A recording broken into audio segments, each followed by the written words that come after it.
PacWest Conference. The PacWest is made up of NCAA Division II universities from Arizona and Utah to California and Hawaii. It's the most beautiful and diverse athletic conference in the entire NCAA. This is Commissioner Bob Hogue, inviting you to join our outstanding coaches, student athletes, and administrators as we talk about the great excitement in the PacWest. Now here's Assistant Commissioner Tom Camillo, live from our studios in Santan, Arizona. We're live in the Santan Valley in the KQCK studios. Back in the studio after doing last week on the road. Tom Camillo with Joe Carrero, and this is PacWest Radio. And Joe, good to be back. We just had our 1 year anniversary. I had to do it from the road, but it's amazing. You know, I just lived through your stories of travel to enjoy my social life. I'll tell you, travel all the time. It must be wonderful. Or do you get sick of it? It's well, I think the family gets sick of it a little bit. Actually, this year was probably a little bit more travel with my role in COSIDA and some other things. But this was the first time I actually had gone away where it was strictly for fun. I went back home. That is nice. I hadn't been back home, Pennsylvania, in 6 years. And I stay with my family. I have an Italian grandmother who's 92 years old and still lives in her own place. And God bless her. If I could be like that when I'm 92 years old, and aunts and friends and guys I went to school with, guys I used to work with, and went and took in a Reading Phillies playoff game. You were right in your element there, weren't you? All over the place. We had a great time and saw a lot of great people and shipped a lot of tasty cakes back from Philadelphia to my home. In fact, they arrived before I did, and my daughter rated them pretty quick. So, but it's good to be back. And today we're going to talk with Chris Neighbor, the head coach of Grand Canyon University, the women's volleyball head coach. And Joe's going to get her up on the line. And also going to be joining us will be Kristen Preach, who is one of the top players in the conference. She's a senior setter for Grand Canyon. And the Antelopes are 10-0 on the season this year. They've really started off strong. The PacWest, we've talked about this numerous times, expanded to 14 institutions in the conference, and in the volleyball standings early on, you see Grand Canyon, Fresno Pacific, Azusa Pacific, California Baptist, Hawaii Pacific, BYU Hawaii Hold on just are all off to extremely good starts here in the early going, and so. Great. Joining us now live on the air is Chris Neighbor. Chris, welcome to the program. Hey, thank you. Is this Tom? Yes, Chris. How you doing? Thanks, Tom. I'm good. How are you doing? Great. Chris Neighbor, the head coach of the Grand Canyon University women's volleyball program. And Chris, you look at the start of your season, 10-0. No matter how you cut it, 10-0 is just an awesome start. Is it what you expected? Because you guys had a pretty tough schedule to start. Well, you know what we did. We came off a pretty successful year last year. We knew, the coaches and I knew what we had coming back, so we thought, you know what, let's schedule some high-ranked teams and see kind of where we go, and got lucky with some last-minute recruits coming in, and this group did a good job over the summer preparing for preseason, and we played well. You look at a way of scoring for those listening that maybe don't know, but in women's college volleyball, it's a best of 5, and you look at Grand Canyon, their overall record being 10-0, but when you look at the individual sets, you've only lost 6 sets throughout the entire early part of this season. That's a pretty dominating performance, and you guys have gotten 4 in a row at your recent tournament that you were at that. You didn't give up a set the entire time. You know what? I have to apologize. You're kind of breaking up, but I think what you said was at our last tournament in Colorado, we lost 2 sets in the first match, and then the last 4 matches we won all 3 sets. Yes. Is that correct? Yes. Okay. And really, you've only lost 6 sets through the entire season, and that's a pretty dominating performance. So I'm looking at Kristen Preach right now going, oh, wow, I guess that is. You know what? You really, the way I kind of look at it and the way I try and coach these players is you take 1 point at a time, you take 1 set at a time, and you win the match. And so when you do break it down like that, it is pretty impressive, and I give so much credit for the girls that are on the court and girls that are practicing every day in the gym, whether they're getting on the floor or not. But like I said, team chemistry, I've said it in articles, people that have asked questions around campus, team chemistry is something that has brought this group together. And then, just the ability, obviously, of the girls that we have, but they don't want to lose. And I think winning's a habit, and I think losing's a habit, and they're in a habit of winning right now. So it's pretty exciting to watch every day in practice and when they take the floor for matches. Early season schedule, obviously the conference schedule, you go win a conference championship, you get into the NCAA tournament, those are important things. But being that you play these non-conference region games early in the year, and you look at your schedule, and you have wins over number 3, Cal State San Bernardino was number 3 at the time, UC San Diego was number 17 at the time, and pretty convincing wins over both of them, 3-1 wins. How important were those wins at the start of the season for your program? Oh my goodness, I think that was huge. I think that's, obviously one thing that got us into the top 25 nationally. But I think for confidence for our girls, it was a huge step for the girls and for the program. I know, one of Kristen Preach, who's sitting next to me, one of her quotes was, when we beat Cal State San Bernardino, and Kim Tiernes is an amazing coach. She has great athletes, and she does a great job with her program. When we beat Cal State San Bernardino, that was something that kind of showed the girls what's before them can be accomplished. And they did a great job that night. But I think those 2 wins were huge. And, the win over Central Washington, when we're down 0-2, come back and win in 5. Central Washington got points this week in the top 25 ranking, and they had a couple of good wins last weekend. So I think that one was big too. I know Kristen Preach is sitting there next to you. We want to get her on and ask her a few questions about the season. But Kristen is a senior, 5'10" senior setter out of Phoenix, Arizona, went to Xavier Prep. And Kristen, when you look at the start of the season and what your coach is talking about, you look at those couple game matches early on where you beat UC San Diego and then San Bernardino. And after the San Bernardino match on September 1st, you go from Western New Mexico all the way through Western State. There's 6 wins. You only lose 2 sets during that streak.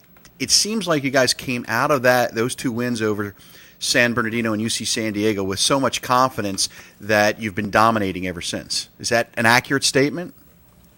Oh, definitely accurate. I think that kind of made us realize that we can do anything. We knocked off the number 3 team in the nation, and especially coming out against Mesa State. Even though we're down 12-6 in the 5th game, losing didn't cross anyone's mind. And I think there was a point in that last set where we just started to have fun, and we know how to win, and we have tunnel vision right now. So losing is not an option for this team. Do you stay focused when you start looking at and going 10-0, and you kind of have now you're building this reputation, but then you start looking ahead at the conference schedule as players? Well, as a coach, your coach will tell you one at a time, but as players, sometimes their eyes wander down and look at the league standings or look at the teams that are playing well, Cal Baptist, Azusa Pacific, HPU. As a player, how do you guys control not looking that far down the line, knowing that it's a very long season? I definitely think it's tough, but we know that, we did, beat number 3 in the nation, but conference is going to be even more tough because, we have a lot more that we're actually playing for. So I think you just got to maintain good focus. And obviously we have a goal of a conference championship, but it's not going to happen if we kind of lose sight of our present task. And right now that's Fresno. So we take each practice and we sit and break down what we need to do, and everyone's just really focused and doing their homework. When you beat a team like Cal State San Bernardino and knowing that they're one of the top teams in the country, the next match you come out, there's always that danger of a letdown because, look, you've just taken care of one of the top teams in the country. Can you repeat that? You're breaking up. Sure. I think are you guys on a speakerphone? Yes. Okay. I think that's probably part of it, but we'll get through it. If we have trouble, we'll call back and get you on one at a time.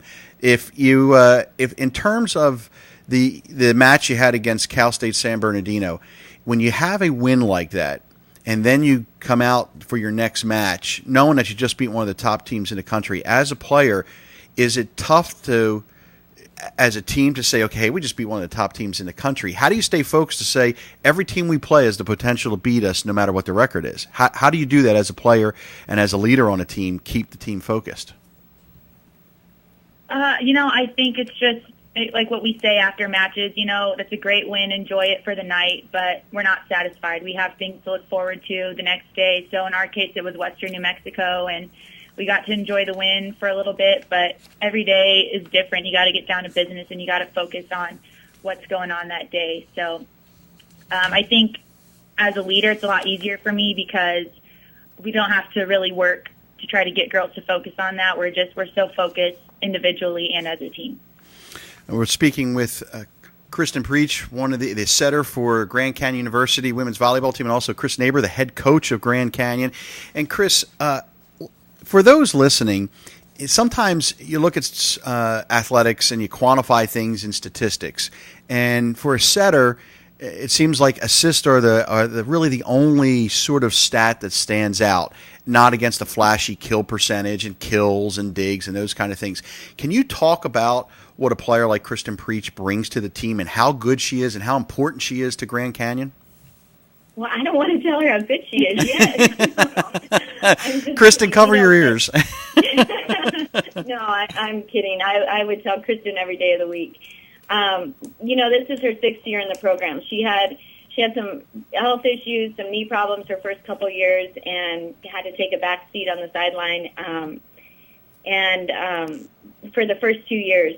And I think that probably made her into the player that she is today. Having to watch the court from the sidelines, finding that newfound passion for the game again, and that along with coaching club on the side, made her a smarter player. Now, as far as stats go, you have to have the hitters to get the assists. And for Kristen, and obviously for a setter, you have to deliver the ball, but you have to have the hitters. We have those hitters this year, and that's what's helping her out in the assist category. Now, when you look at what Kristen does on the court, is so much more than assists. It's her leadership role, her tacking percentage, obviously in the conference, is pretty high. She's an offensive threat. She's not a typical, setter's in the front row, let's go at her because she can't block. She does so much more, both skill-wise, but also to pull that group together that's on the court. She gets them focused during matches. She gets them focused during practice. And she is probably one of the number one kids on our team that hates to lose. And it doesn't matter. You could be playing dodgeball. You could be playing tic-tac-toe, musical chairs the other day, and this girl hates to lose. So I think the other girls on the team are feeding off of that. And for that, I tell her thank you. But also, she's leaving her mark here, not just as an assist, second in assist, or an assist leader wherever she wants to be in the conference at the end, but a lot of different areas. What's it take to be a setter, Chris? What are the qualities you look for as a coach when you're recruiting a setter or moving a person that you have into that position? Leadership is, definitely one of them. I think athleticism, hardworking, aggressive, but also consistently composed. And I think that probably is where Kristen in the last couple of years has really advanced her game, is being composed. If you watch her, she's fun to watch because she gets excited for, things that happen on our side of the court. But when things aren't going well, maybe her first year, she would freak out a little bit.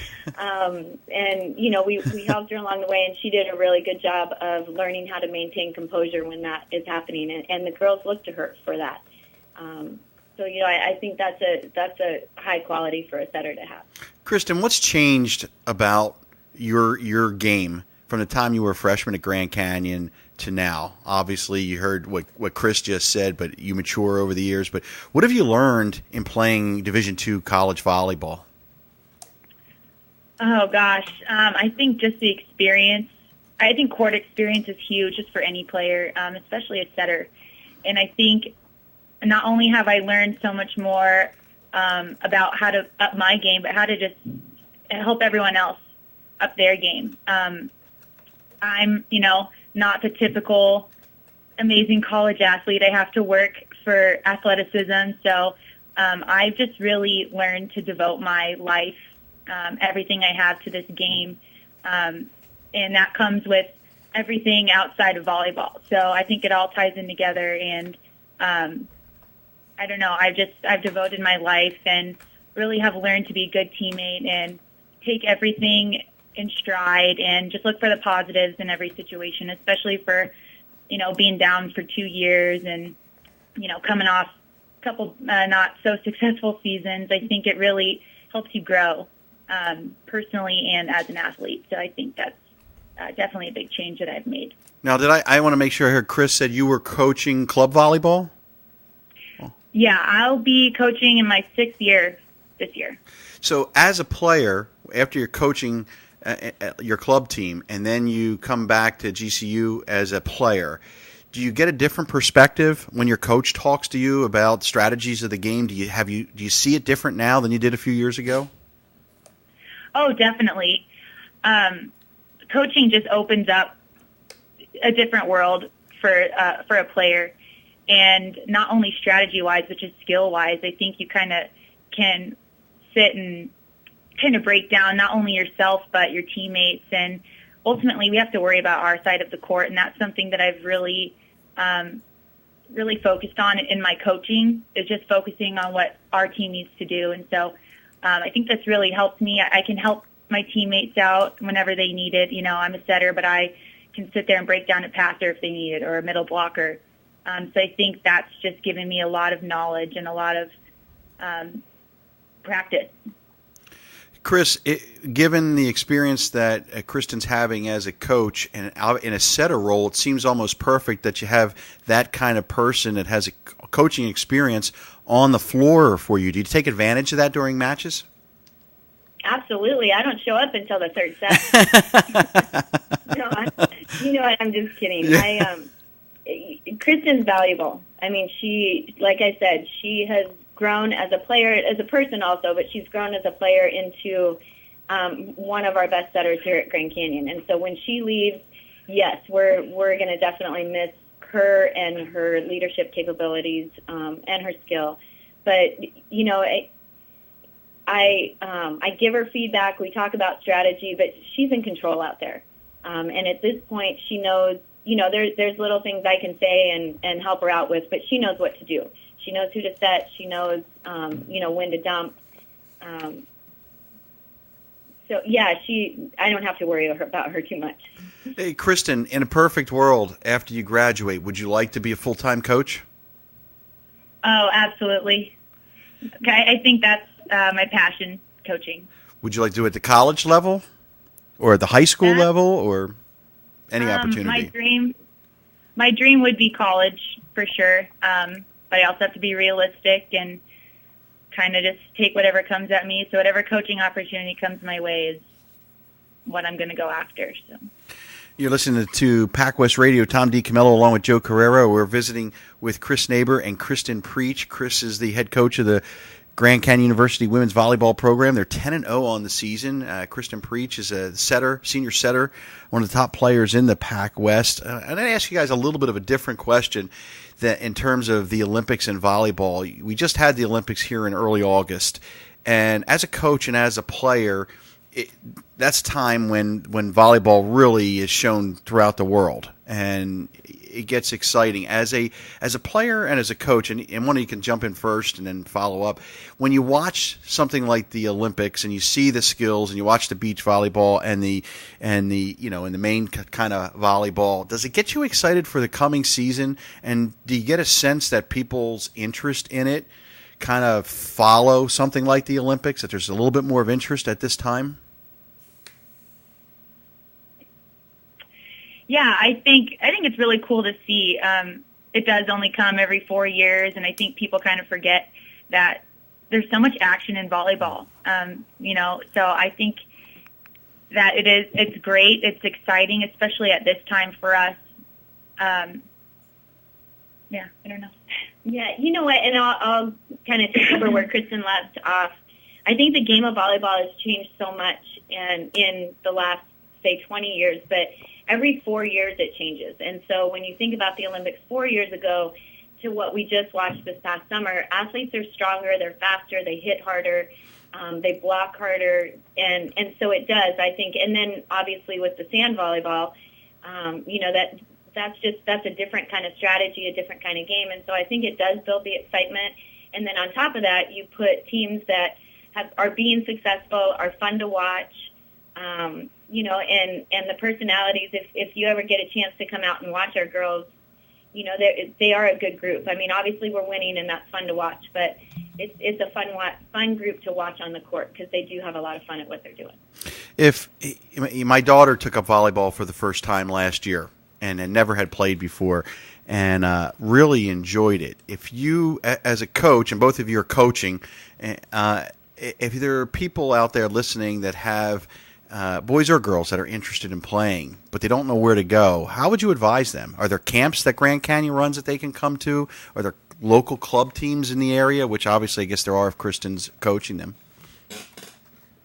We run summer clinics, usually in the month of June. We run a team camp in July, but for beginners, for younger girls or boys, we do run camps in June. Club starts in November, and it goes through somewhere between May, June, and July, and that's a great opportunity. Now, if they're just getting their feet wet, I would say something like a Parks and Rec to make sure that they like it. But club is definitely, unfortunately, or fortunately, I should say, because they get a lot of reps on the ball. That's probably, if they end up being interested, that's the way to go. Let's talk a little bit about travel. We've talked over the course of the year that we've done this program periodically. We've talked to coaches about the travel and the Pacific West Conference, and I want to get Kristen's perspective. As a student athlete, it's a great opportunity, especially at Division II level, to be able to go to all the different cities and locations that you get to go to. But how much is it a challenge? How much is it that you have to be organized because you go on the road and you have to worry about your studies in addition to practice and playing and just getting from point A to B? What is it like for a student athlete in the PacWest? I think it kind of depends on what's expected of you from your coaches. I think our coaches make it a lot easier on us by having mandatory study halls on the road at least every other day.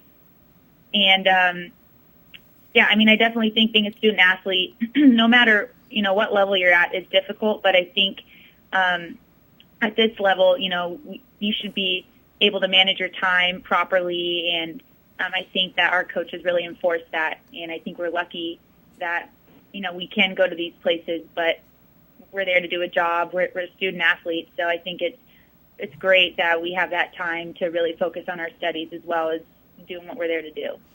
Chris, is it a challenge in this conference to travel and to maintain focus when you go to Hawaii, when you go to San Diego, you go to San Francisco? As a coach, you have these distractions. Is that a challenge? I think some of it depends on the team that you have. Yes, I would say if you have a team that's not focused on why they're there, then it would definitely. We leave for Hawaii next Tuesday, so my little talk before is Hawaii is great if you're going to be gone for 9 days, but why are we going to Hawaii? We do. I think we try and do on our off days. We try and do something fun that's away from study hall, away from practice, kind of get their minds off of volleyball and enjoy the area that we're in. But when it is game day, that's why we're there. We're very fortunate to have the opportunity to travel to different places and see parts of the country. But I think it is challenging. But also, I think again, if the group that you have is pretty focused, then they make your job easier. Does that when you talk about the personality of the team, does that really, from year to year, does that change, and that makes a difference on how, as a coach, you treat that team? I think so. I think in the last couple of years, this group's been pretty focused on the goals at hand. And like I said, they've made our job a lot easier when we've been on the road. We went to Northern California last year for 10 days and went 5-0. And, we did a couple of fun things on our off days, but when it's game day, it's game day.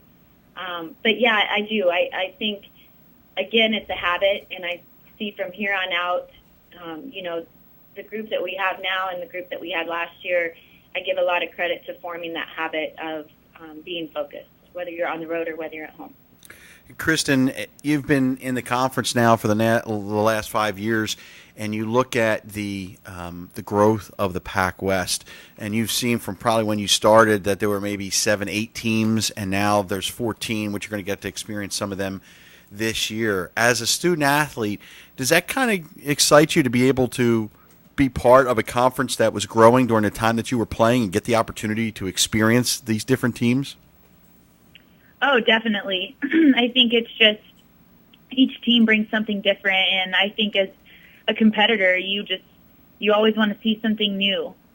And and not only in the PacWest, but at GCU, I've seen so much growth, and it's really cool to be a part of. And I don't think many people, can say that they've seen that. So I think it's just exciting. Chris, from a coach's perspective, you've obviously coached a long time and have seen the PacWest in a lot of different forms. And talk about the competition with some of the schools in Fresno Pacific, California Baptist, Azusa Pacific, these schools that have come in. This conference has got to be one of the strongest ones in terms of volleyball in the country. Yeah, it did. With Cal Baptist coming in last year, and then the schools that we brought in this year, it turned the corner. And I think, when we talk about regional rankings and how you get to those top 8, that definitely is going to help us with strength of schedule, because that's where one of the areas that we were losing out. It's exciting to have a conference that every match that you go into is going to be competitive, and you want, in order to prepare yourself for that ultimate goal, which is a national championship, you have to play better teams, and those are going to make you better. Yeah. And really, it doesn't matter who's on the other side of the net. And, Kristen said it very well, where she said, you worry about your side. And obviously you have to defend, your opponent, but you worry about your side. And like I said, it doesn't matter who's on the other side of the net or what color their uniform is. They're a step in the way of your goal. It's interesting that about the regional rankings, and what people that are listening may not understand is that's how basically the NCAA Division II playoffs work, is that teams are broken up in 8 regions around the country, and other than winning the conference and getting an automatic qualifier, you have to get into a regional. You have to be ranked in the region, usually in the top 8, barring any upsets in tournaments. And I know I served on the volleyball committee. Chris, you did one as well, and that was kind of a sore subject with the PacWest. There were teams the conference felt were good and didn't get into the playoffs. But you're right, this makes a huge difference with the strength of schedule, which is what it's predicated on. Absolutely. And I think, that's, you asked before about the wins against San Diego and the wins against San Bernardino. Those were huge for us, not only because they were nationally ranked, but because they're strong teams in the region. And their strength of schedule playing in the CCAA, their conference, automatically is high. And so the wins against them gives us, a little bit of an edge over some of the other teams. Well, we have about a minute left here. Kristen, what's your next home game if people want to come out and check out the Antelopes up in Phoenix? Oh, Saturday night, 6 o'clock Phoenix time. We're playing Fresno Pacific. Need a good crowd. That's going to be an exciting match. We'll have a win for the Antelopes, hopefully. And Fresno Pacific, one of the top teams in the NAIA before coming over to the PacWest in Division II. So 6 o'clock on Saturday night, up on Camelback in North Phoenix. Kristen and Chris, thanks for joining us. Good luck, and good luck on your trip to Hawaii. Thank you very much, Tom. You'd like to thank both Chris Neighbor and Kristen Preach for joining us here live on the PacWest Radio. Tom DiCamillo along with Joe Carrero, and next week at this time, and we'll be back again every Thursday from 12 to 12:30. And we'd love to, Joe, if people want to like KQCK and check in to let us know who's listening out there, why don't you tell them how to do absolutely. Just go to our website, kqck.com, and we've got Facebook links on there, or you can go to facebook.com/KQCK live, like the Facebook, and then you'll get all our updates on shows and announcements that are coming out. And we appreciate all the listeners out there. Boy, this show took me off guard. I thought it was about maybe 15 minutes into the show. It was already over. I was like, whoa. It's gone fast. So next week again, we're going to probably looking at cross country and soccer in the PacWest radio in the next couple weeks, and right on. We're really excited. So for Joe Carrera, I'm Tom D. Camillo. We'll catch you next week on PacWest Radio from KQCK.